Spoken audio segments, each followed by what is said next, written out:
Welcome into the Fan X Sports Channel for sports fans by sports fans. It's your boy Coach I. Where are my dogs at? All right, as you can see up top, we're doing the Notre Dame Cincinnati preview this week. We got two undefeated teams. This can mean a lot for the CFP, especially if there's going to be a group of five trying to get into the playoffs for the first time. This is going to be a big game for them and a big game for Notre Dame as well to stay undefeated. So for some help, man, along my journey at the FanAg, I met some cool people, and I got a Notre Dame fan in here. He's going to come in and give his side of the story, and we'll go from there. All right, let's go ahead and bring him in. What's going on, Christian? Hi, how you doing? Man, we're good, man. We're good, man. Tell the people how you became a Notre Dame fan. A long time ago, actually. So my parents have always been Notre Dame fans. I was born in '89, so my fandom started in '89.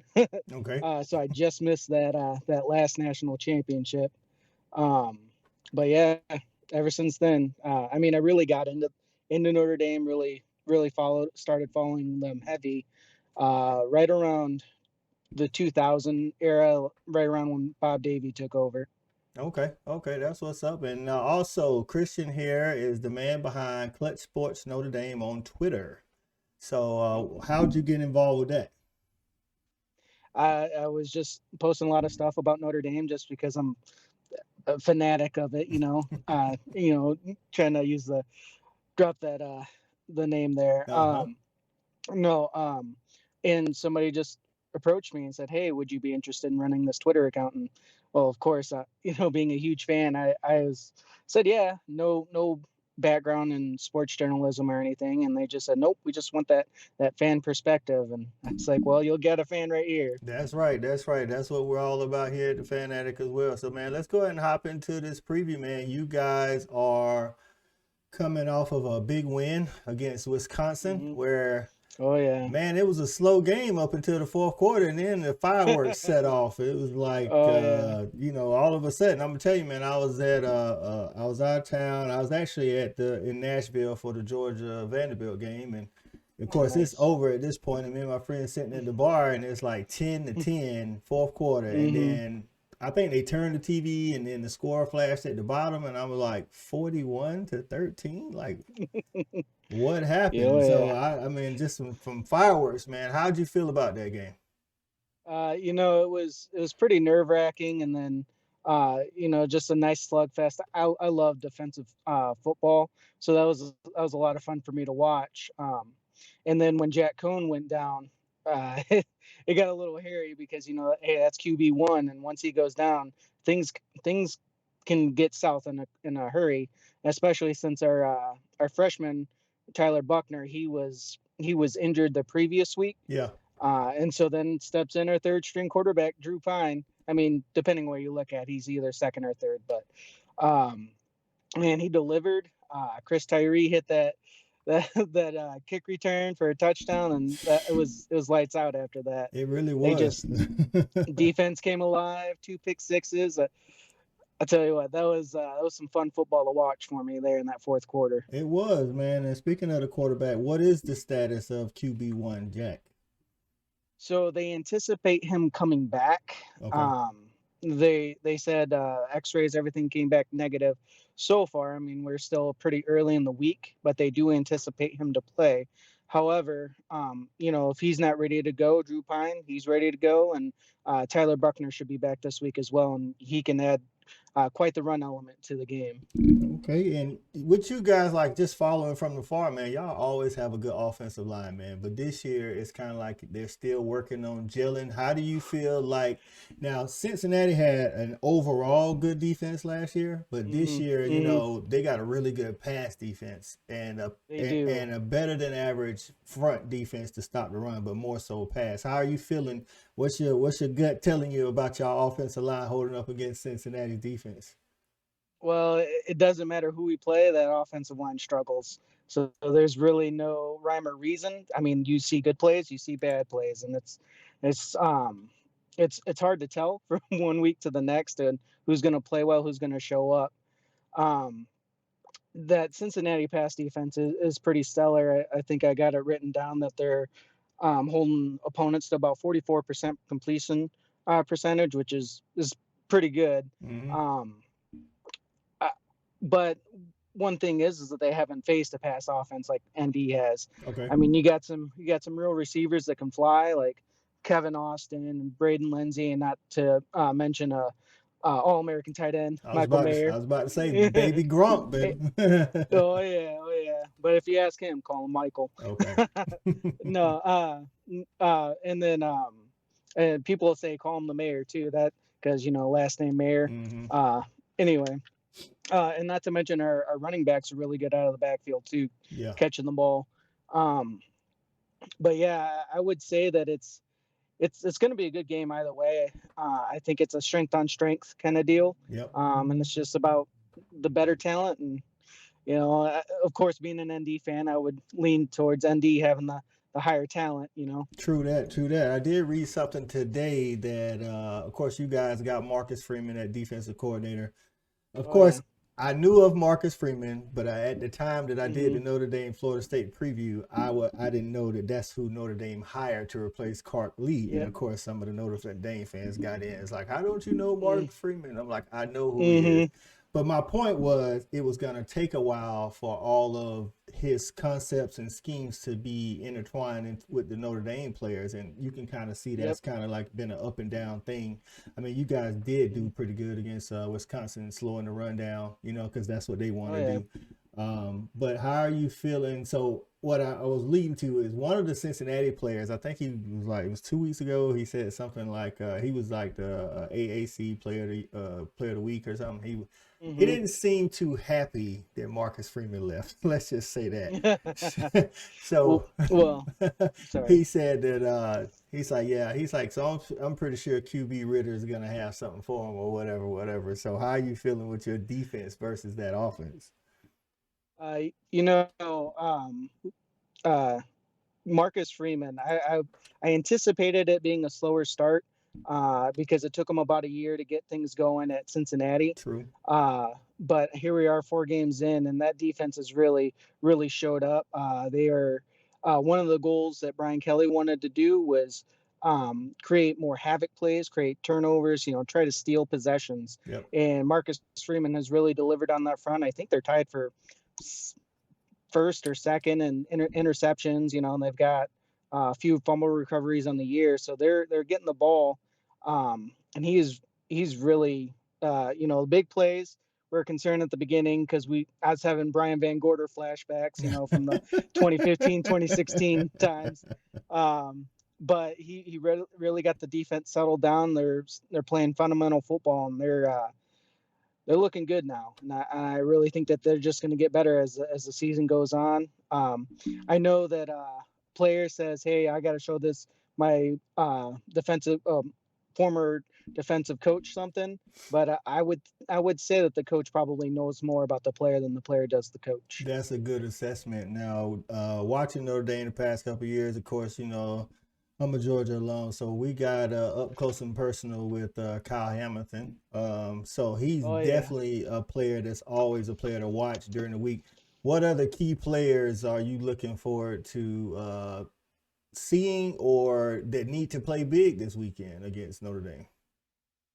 Against Notre Dame. I mean, against Cincinnati. I'm sorry, against Oh, Cincinnati. yep, Yeah, yeah, yep. yeah. So definitely on defense, I like Kyle Hamilton a lot. Cam Hart, one of the cornerbacks, really came out. Had those 2 interceptions. Our front seven has just always been good. But one guy who kind of got off of, well, he didn't play the first 2 weeks. There's no real reason why they said he didn't play, but there's speculation. His name's Jordan Patello. He's going to be a monster. So Okay. that's a name to look out for. Our defensive ends are always powerful with Isaiah Foskey, Myron Tungavaloa, Mosa. Man, that Those was a guys are a good lot of fun to watch. pronunciation. Yeah, thank you.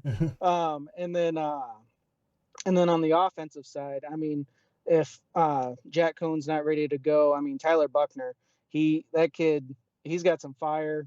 Whatever it is, he's so much fun to watch. Obviously, Kyron Williams, Chris Tyree, those guys, they need to get the touches because they can really turn around the game. I got it written down, but most of the receivers are averaging 12 plus yards per reception. Okay. So I mean that's everybody. I think the one where it dips down is Tyree at 9.9, but other than that, everybody's above almost 13.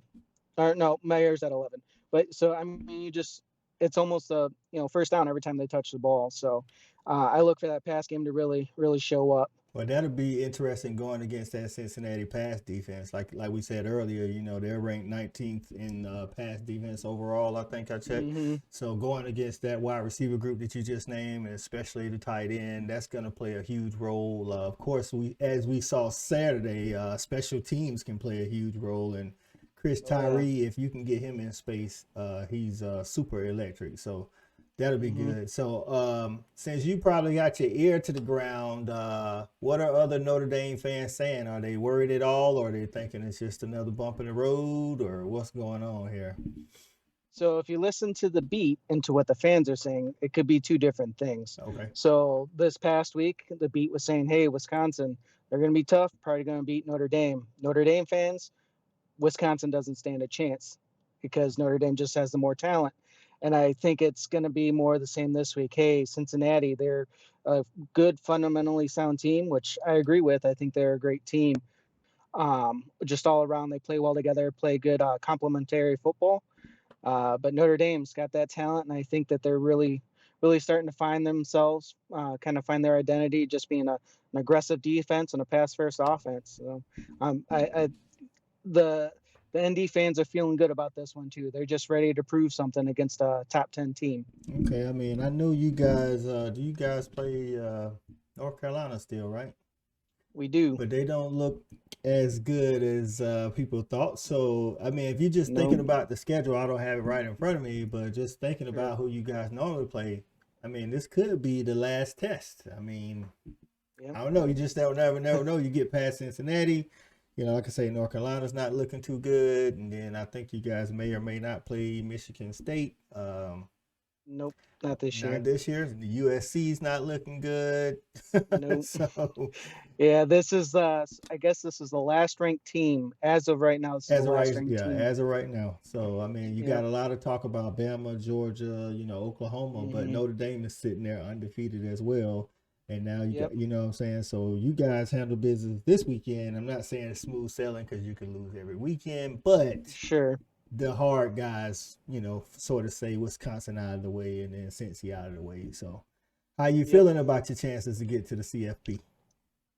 CFP. Well, we've been there, twice out of the last 4 years, so True.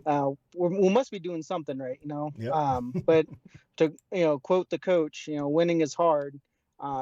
But if we drop one, I still feel pretty good. 11-1's a little tougher to make it based on strength of schedule, but man, this has been a crazy season. Big teams dropping left and right, so Every you never week. count anybody out. That's true. So all right, so go ahead and tell us how you think the game's gonna go on Saturday and give us a prediction. Sure. So like I said, it's still early in the week. Still, personnel is kind of up in the air.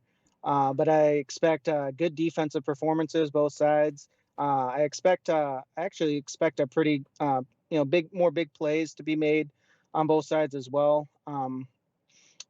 Man, I like Notre Dame more obviously, but I think it'll be relatively close. So I'd say probably somewhere in the vicinity of 28 to 17 Notre Dame. Okay, 28-17 Notre Dame. I can see that. Cincinnati, I watched a couple of games. They take a while to get started, but once they Yep, actually get going, the offense is pretty good. Like I said, the secondary they is are. pretty good. I think a matchup problem is gonna be the tight end. I mean, I think he's a matchup problem for Oh yeah. everybody. So Yep, I don't know, man. I think it all depends on if Cincinnati can pressure your quarterback, whoever that might be, because like I said, yep. you guys' offensive line still kind of trying to gel and get it together, not like the typical Notre Dame lines we've seen in the past where you got all Americans, at guard and tackle. So Oh yeah. Oh, we're so spoiled. so I'm like you. I think the game will be in the 20s. because you guys are at home, I think being at home this year for a lot of teams, especially teams with big stadiums, play a big part because Mhm. 2020, nobody had big crowds, and then you have a lot of freshmen and now sophomores that made a lot of impact.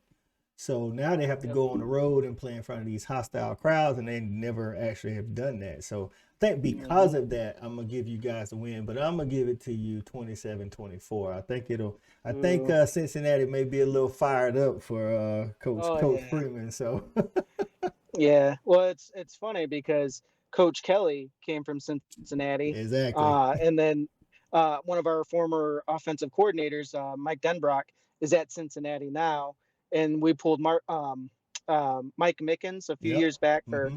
cornerbacks coach, and now we have Marcus Freeman. So there's a lot of respect for the coaching and the programs both ways. So I really think that this is just going to be a good game, Yeah. just because there's a lot of respect between the two programs. I'm looking forward to it. I'm definitely looking for. I actually thought at the beginning of the season, I was like, that Cincinnati Notre Dame is a game to go to. You know what I'm saying? My Oh yeah, godson is actually Notre Dame starting to check him out, as a prospect, and yeah. told him he can come to a couple of games. I was like, if you can Oh get to it, wow. you might want to get to that Cincinnati game. It's going to be a good one. Yeah. It's oh yeah.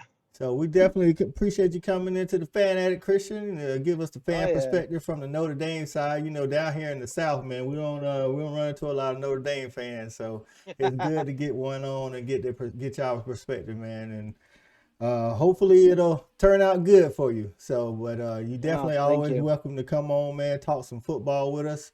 For everybody out there in YouTube land, don't forget to comment, like, and subscribe. Give your score predictions if you agreed or disagreed with what Christian had to say about the Notre Dame Cincy game.